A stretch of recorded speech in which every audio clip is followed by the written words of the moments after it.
Tonight on Thrust, we discuss the emerging role of Indians. White man speak with forked tongue. Me scalp 'em. Running bear, name of Indian streaker. No, Indians from India, not Native American First Peoples. As you've heard, with me is the Foreign Aid Minister, Sir John Cretin. Sir John, with India landing a moon rover and the UK unable to fund basic public services because of austerity, many people have questioned the value and need of sending overseas aid to India. Well, the Indians have done a lot for us. They've given us words like jodhpurs, khaki, shampoo. They've also in recent years given us millions of nuisance phone calls designed to scam unwitting old people out of their life savings, and have outsourced many of our British jobs, so my rich friends can make even more money by sacking British workers. So I think it's fair to say we owe them something in return for when we occupied India and built their railways and education system and got them to fight for us in 1 World Cup and 2 World Wars. 1 World Cup? Well, they can't take part themselves. Every time they get a corner, they open a shop on it. But Minister, there is very little evidence this aid money actually goes to India's poorest and most needy. Oh, I'm sorry, I don't understand the question. Let me put it simply. Why are we giving them aid when they don't give it to people who need it?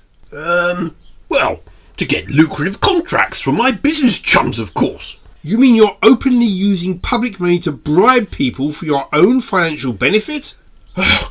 Shh, don't say that. Everyone will know. But isn't that immoral? What about India's poor human rights record, the caste system and all that?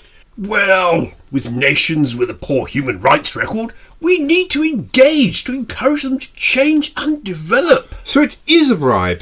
No, it's a duty. Who to? My party has a moral obligation to win the next election, and that means getting rich foreigners to fund us. Now, you may call that corrupt. I call it looking after number one. My party, I mean the UK. But Minister, my water bill last year was £400 for a 2-bed bungalow with a bathroom and an extra downstairs kazi. Huh? 2 more Indian words there? Bungalow and kazi? Whatever. In those tear-jerking videos, they claim they can give an Indian village water for £5 a week. My water bill by that token should be 20p. Isn't that unfair? No, I don't think so. I can afford my water bill, and on parliamentary expenses too. Well, I can't afford mine. Couldn't we better spend that money on UK citizens living in poverty, rather than give it to a country that can afford to put a rocket on the moon? No, it'd only encourage our people to stay alive and further drain our public services. We need to consider our economically inactive population, old people and such.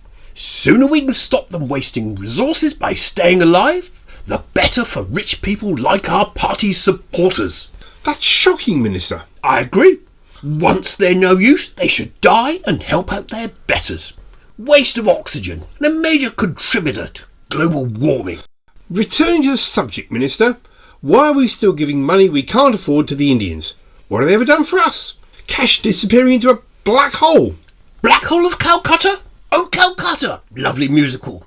Well, the Indians have given us roads, wine, public order, writing, medicine, all those doctors.